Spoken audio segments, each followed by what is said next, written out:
नमस्कार. आज आपण एका अशा विषयावर बोलणार आहोत जो खूप खोल आहे, तात्विक आहे, पण तो आपल्या प्रत्येक अनुभवाशी, प्रत्येक क्षणाशी जोडलेला आहे. अगदी. आपल्यासमोर बौद्ध तत्वज्ञानाचा कणा म्हणजे प्रतित्य समुत्पाद या संकल्पनेवरचं काही साहित्य आहे आणि त्यातही सारिपुत्त महास्थेवर यांनी सांगितलेल्या सम्मादिट्ठी सुत्तावर आपण आज लक्ष केंद्रित करणार आहोत. आपलं ध्येय केवळ ती 12 कड्यांची यादी पाठ करणं नाहीये. नाही, अजिबात नाही. तर त्यामागे जे एक यंत्र आहे, एक मेकॅनिझम आहे, ते कसं चालतं हे समजून घ्यायचंय. हे दुःख आणि जीवन मरणाचं चक्र कसं फिरतं. हो, आणि त्याची मूळ कल्पना तर किती सोपी आहे. हे असल्यामुळे ते होते, पण यातून एक जाळं तयार होतं. भूतकाळ, वर्तमान आणि भविष्य सगळं एकमेकात गुंतलेलं. अगदी. आणि यातली सगळ्यात महत्वाची गोष्ट म्हणजे हे चक्र समजून घेणं हेच सम्यक दृष्टी म्हणजे योग्य दृष्टिकोन मिळवण्याचं पहिलं पाऊल आहे. सारिपुत्त आपल्याला इथे फक्त सिद्धांत सांगत नाहीत, तर एक नकाशा देतायत. बरोबर, एक प्रॅक्टिकल नकाशा. आणि इथेच खरी गंमत सुरू होते मला वाटतं, कारण हे सुत्त त्या चक्राच्या मुळाशी जातं, पण सुरुवात एका अनपेक्षित ठिकाणाहून करतं. मला वाटलं होतं की सुरुवात अविद्या म्हणजे अज्ञानापासून होईल, पण नाही. सुत्त सुरुवात करतं आहार या संकल्पनेपासून, न्यूट्रिमेंट. हे थोडं विचित्र नाही का? हेच या सुक्ताचं सौंदर्य आहे. ही एक जबरदस्त उपमा आहे. आपलं शरीर जसं अन्नावर जगतं तसंच हे दुःखाचं चक्र, हे भवचक्र एका मानसिक आहारावर चालतं. मानसिक आहार? हो, म्हणजे पोळी भाजी नाही. हे साहित्य 2 मुख्य मानसिक आहारांबद्दल बोलतं. एक विज्ञानाहार म्हणजे आपल्या चेतनेला मिळणारं खाद्य, आपण जे काही पाहतो, ऐकतो, विचार करतो ते सगळं. अच्छा. आणि दुसरा जो जास्त महत्वाचा आहे तो म्हणजे मनोसंचेतनाहार, म्हणजे आपल्या मनातल्या इच्छा, आपले संकल्प. 1 मिनिट, म्हणजे आपण दुःखाला एक मोठी न सुटणारी समस्या समजतो, पण हे सुत्त असं सांगते की आपण त्याला रोज प्रत्येक क्षणाला अक्षरशः खाऊ घालत आहोत. ही संकल्पनाच संपूर्ण दृष्टिकोन बदलते. हो ना.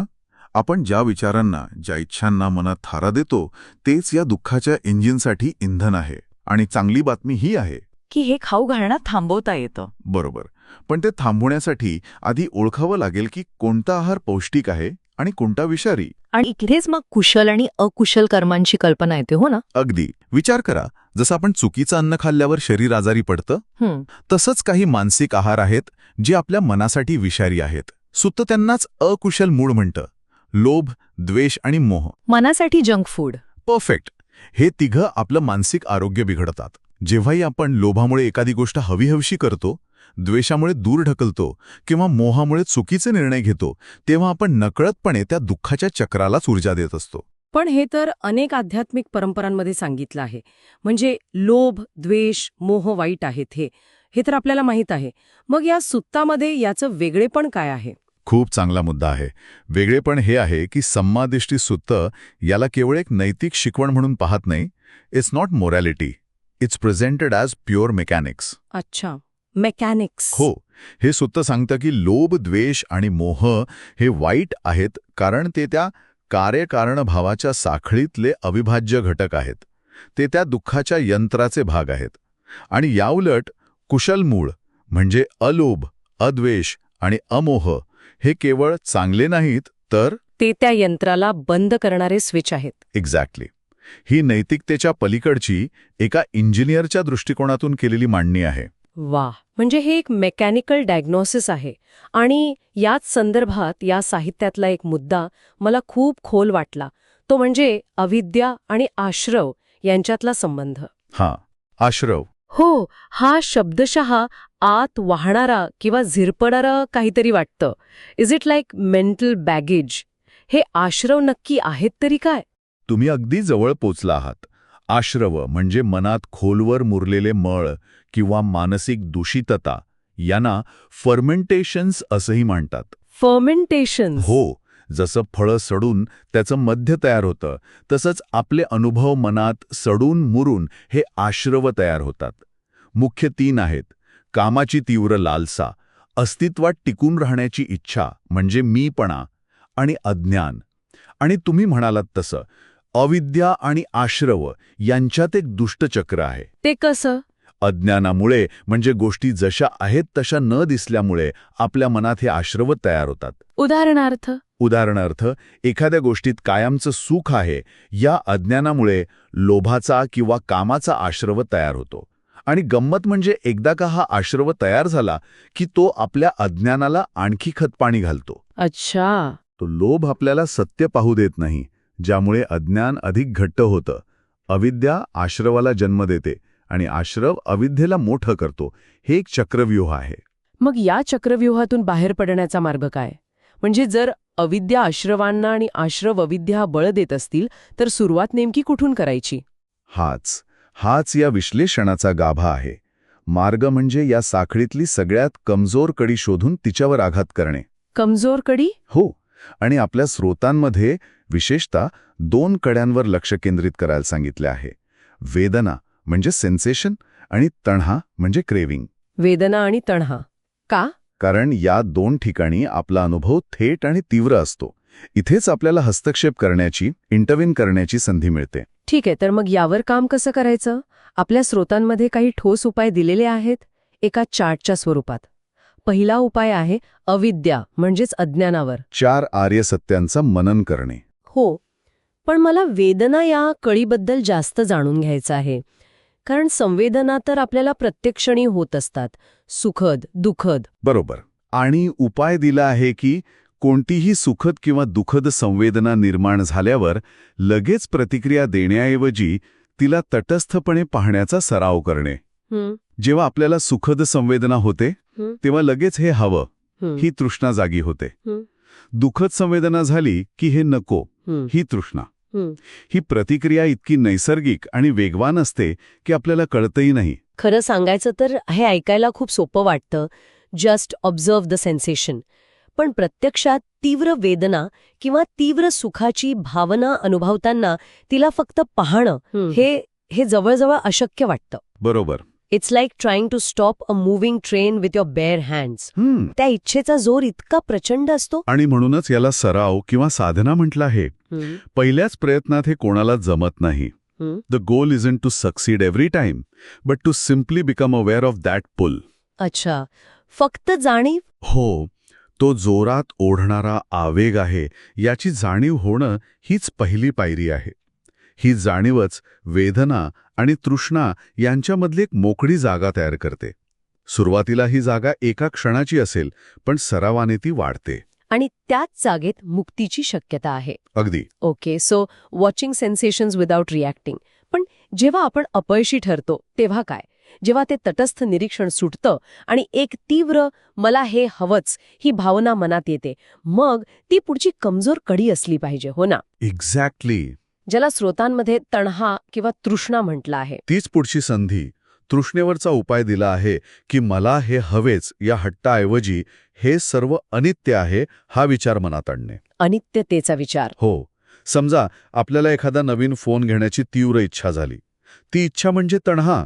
त्या क्षणी आपण त्या इच्छेत वाहून जाण्याऐवजी स्वतःला आठवण करून देऊ शकतो की हा फोनही अनित्य आहे. त्यातून मिळणारं सुखही तात्पुरतं आहे. आणि ही इच्छा स्वतःसुद्धा एक मानसिक लहर आहे जी येईल आणि जाईल. बरोबर. हा अनित्यतेचा विचार त्या इच्छेची धार बोथट करतो. आणि शेवटचा उपाय आहे सळायतन, म्हणजे 6 इंद्रियांवर नियंत्रण ठेवण्याबद्दल. इंद्रिय संवर. हो, डोळे, कान, नाक, जीभ, त्वचा आणि मन. याचा आजच्या जगातलं उत्तम नमुना म्हणजे सोशल मीडियावरचं माइंडलेस स्क्रोलिंग. खरंय. आपण काहीतरी पाहतो म्हणजे डोळे, आपल्याला ते आवडतं म्हणजे वेदना, ते हवंसं वाटतं म्हणजे तण्हा. आपण त्यावर विचार करत राहतो आणि मग कृती करतो. ही संपूर्ण साखळी काही सेकंदात पूर्ण होते. इंद्रिय संवर म्हणजे या प्रक्रियेत सुरुवातीलाच हस्तक्षेप करणे. स्क्रोल करताना आपण काय पाहत आहोत आणि त्याचा मनावर काय परिणाम होता याबद्दल जागरूक राहणे. ही जागरूकता आपल्याला त्या ऑटोमॅटिक रिॲक्शनच्या चक्रातून बाहेर काढते. अगदी. हे चारही उपाय, 4 आर्यसत्य, वेदनेचं निरीक्षण, अनित्यतेचा विचार आणि इंद्रिय संयम एकमेकांना पूरक आहेत. या सर्व अभ्यासाचा, या साधनेचा अंतिम उद्देश काय आहे? केवळ दुःखाचं उत्तम व्यवस्थापन करणं, एक शांत आणि हुशार व्यक्ती बनणं, की या पलीकडेही काही आहे? नक्कीच, या पलीकडे आहे. अंतिम ध्येय आहे अनुत्पाद. अनुत्पाद. म्हणजे दुःखाच्या या चक्राची पुन्हा निर्मितीच न होणे, कायमची मुक्ती. आणि ही मुक्ती तेव्हाच मिळते जेव्हा साधकाला या 12 कड्यांच्या साखळीकडे पाहण्याचा दृष्टिकोन पूर्णपणे बदलतो. म्हणजे जेव्हा तो या प्रक्रियेकडे मी किंवा माझा आत्मा म्हणून पाहत नाही, तर केवळ एक नैसर्गिक, इम्पर्सनल यंत्र म्हणून पाहतो, तेव्हा कर्ताभाव गळून पडतो. हे समजायला थोडं अवघड आहे.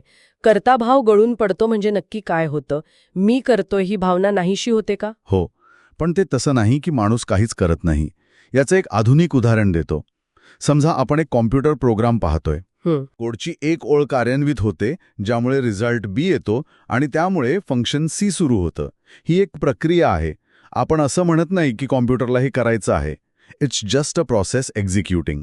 म्हणजे तिथे केवळ निसर्गाचा नियम आहे, धम्म नियम. बरोबर. म्हणजे मी हा फक्त त्या कोडवर लिहिलेला एक कमेंट आहे, तो खरा प्रोग्रॅमर नाही. Perfect analogy. अगदी उत्तम. मी दुःख भोगतोय, मी कर्म करतोय, मला फळ हवंय, हा सगळा त्या नैसर्गिक प्रक्रियेवर नंतर जोडलेला मीपणाचा थर आहे. वा. जेव्हा साधकाला हे ज्ञान प्रत्यक्ष अनुभवातून मिळतं की अविद्या असेल तर संस्कार निर्माण होतात, यात कुठेही शाश्वत मी नाही, तेव्हा तो कर्ताभाव गळून पडतो. तो या प्रक्रियेचा मालक न राहता फक्त साक्षीदार बनतो. हाच खरा आहाक्षण आहे. तोच जिथे वैयक्तिक दुःखाच्या पलीकडे जाऊन एका मोठ्या सत्याचं दर्शन होतं. तर आज आपण प्रतित्य समुत्पादाच्या साखळीचा एक खूपच सखोल प्रवास केला. हे असल्यामुळे ते होते या साध्या नियमापासून सुरुवात करून आपण भूतकाळ, वर्तमान आणि भविष्याला जोडणारं एक गुंतागुंतीचं पण तर्कशुद्ध यंत्र पाहिलं. हां. आणि सर्वात महत्त्वाचं म्हणजे या यंत्रात कुठे आणि कसं हस्तक्षेप करता येईल याचे व्यावहारिक मार्गही पाहिले. हो. आणि आपण हेही पाहिलं की या चक्राला कोणत्याही एका कडीवर तोडलं जाऊ शकतं. तरीही साहित्यात वेदना किंवा तृष्णेवर काम करण्यावर विशेष भर दिला आहे. कारण तिथे आपला अनुभव थेट असतो. अगदी. तिथे साधनेसाठी मोठी संधी असते. या सगळ्या चर्चेवरून एक विचार माझ्या मनात येतोय, जो ऐकणाऱ्या प्रत्येकाने स्वतःच्या अनुभवावर तपासून पाहावा. कोणता विचार? बघा, जर हे संपूर्ण चक्र एका साखळीसारखं असेल आणि कोणतीही एक कडी तोडल्यास संपूर्ण साखळी निकामी होत असेल, तर प्रत्येकासाठी ती कमजोर कडी वेगवेगळी असू शकते. हां, बरोबर. प्रत्येकाची प्रवृत्ती वेगळी. हो.